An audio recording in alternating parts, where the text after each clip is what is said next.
But let's bring Mark Anderson onto the program. Mark, and well, over the last couple of weeks, we've been talking about an organization called One Health, and you've done a bit of digging on this. Yeah, the Lancet, the noted health journal, medical journal, is explaining One Health in depth here. And you might recall I mentioned this as I've been exploring the World Pandemic Treaty that's slowly under development, maybe more quickly than we think, and looking back at WHO meetings back this past October and everything since then, this concept kept coming up: One Health, One World. And the Lancet is explaining in depth here what this is all about. They put out a online posting that consists of an editorial, 4 reports, and a summary comment. And the what we're seeing here on the screen is an excerpt of the 4th report, the 4th out of 4 of them. And this says here, and I'm reading the main narrative, which ties into the next slide: the apparent failure of global health security to prevent or prepare for the COVID-19 pandemic has highlighted the need for closer cooperation between human, animal, domestic, and wildlife, and environmental health sectors, which is very significant. However, the many institutions, processes, regulatory frameworks, and legal instruments with direct and indirect roles in global governance, in the global governance of One Health, have led to a fragmented multilateral health security architecture. And it goes on to say, we explore 4 challenges, and that's the 4 reports I mentioned. First, the sectoral, professional, and institutional silos and tensions existing between human, animal, and environmental health. Second, the challenge that the international legal system, state sovereignty, get that, and existing legal instruments pose for the governance of One Health. Thirdly, the power dynamics and asymmetry in power between countries represented in multilateral institutions and their impact on priority setting, getting into some more globalese here. And finally, the current financing mechanisms that predominantly focus on response to crises and the chronic underinvestment for epidemic and emergency prevention, mitigation, and preparedness activities. I'll go on a little bit, which is not on the screen. Despite its broad and holistic agenda, One Health continues to be dominated by human and domestic animal health experts. Substantial efforts should be made to address the social ecological drivers of health emergencies, including outbreaks of emerging, re-emerging, and endemic infectious diseases. And get this, these drivers include climate change, biodiversity loss, land use change, and therefore require effective and enforceable legislation, et cetera, et cetera. But the really important part goes on before we get into a graphic that'll be up next on the screen. And this is really important. Listen to this. This explains what I just got into. The notion that the well-being of an individual is directly connected to the well-being of the land has a long history in indigenous societies. Now the term One Health has become an important concept in global health. The One Health high-level expert panel defines One Health, listen closely, as an integrated, unifying approach that aims to sustainably balance and optimize the health of people, animals, and ecosystems. It recognizes that the health of humans, domestic and wild animals, plants, and the wider environment are closely linked and interdependent. And it goes on to say One Health goes way beyond emerging infections and novel pathogens. It is the foundation for understanding and addressing the most existential threats to societies, including antimicrobial existence, food and nutrition insecurity, and climate change. Modern attitudes to human health take a purely anthropocentric view that the human being is the center of medical attention and concern. Mark, However, Mark, sorry to interrupt, but we can't see you there. So you had the paper in front of the camera, unfortunately. So just. Oh, I'm so sorry. My goodness.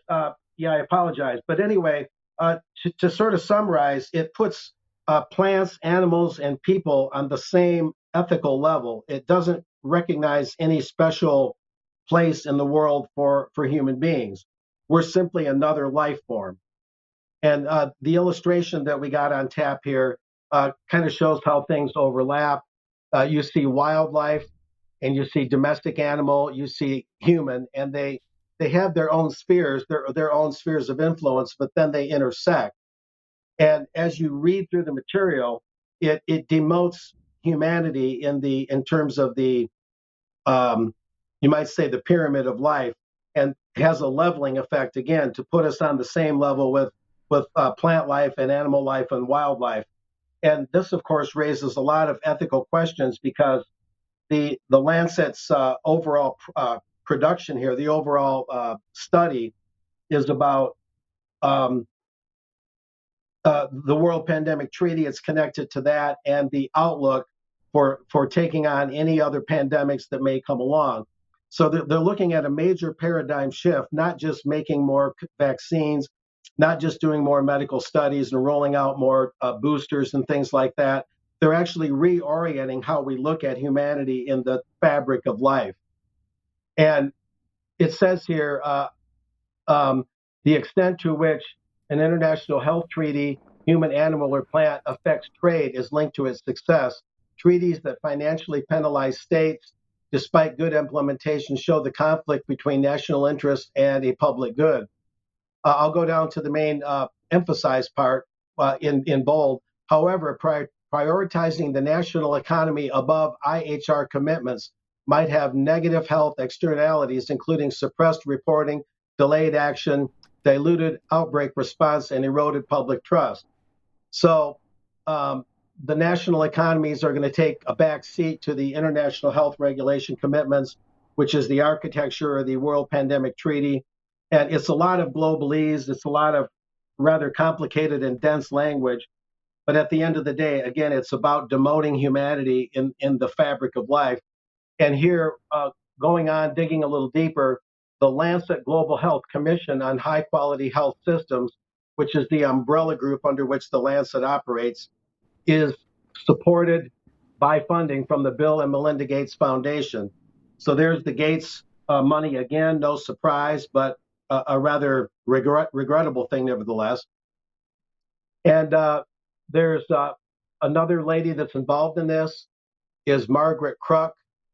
There's a little something about her. The Lancet Global Health Commission on High Quality Health Systems in the SDG is a group of 30 academics, policymakers, and health system stakeholders from 18 countries.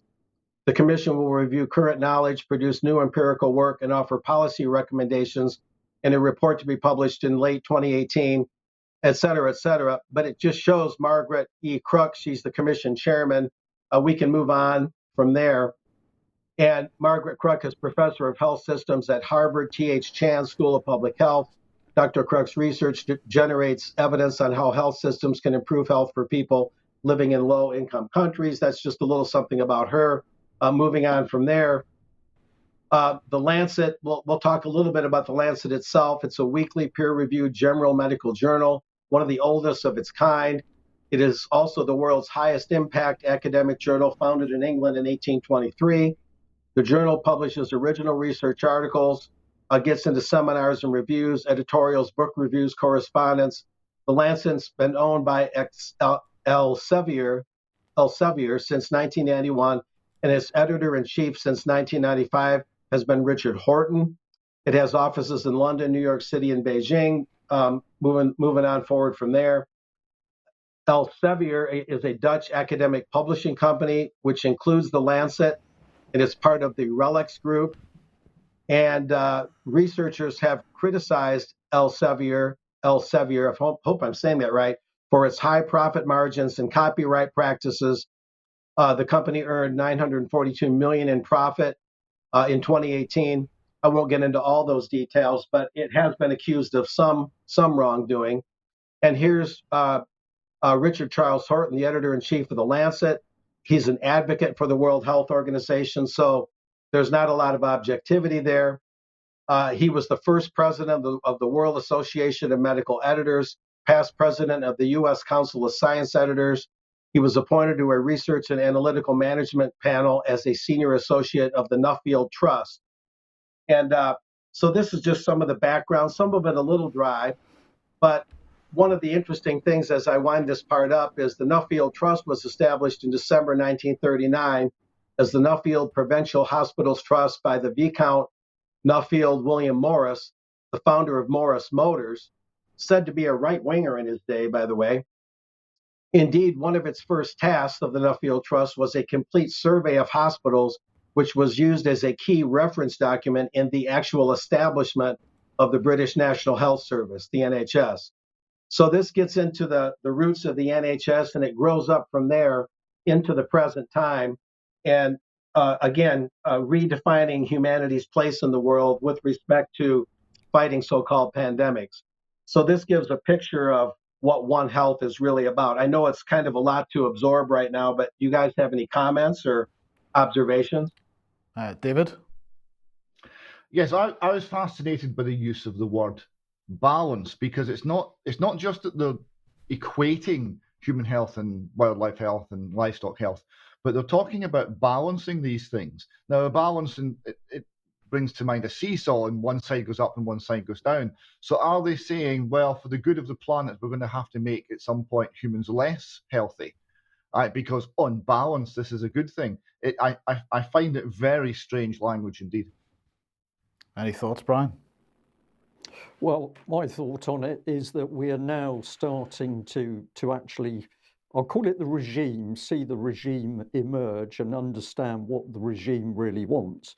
But from my take on what Mark Anderson has just covered is that absolutely mankind is to be reduced to the level of just another animal. And of course, the moment you do that, all the rest applies. So if there's too many of man animal, you're going to have a cull to get the numbers down. You're going to balance it with all the other things that they think are important in the planet. So I think this is critical language, because it's absolutely showing us that these people place no value on human beings whatsoever. We're just like any other farmed animal.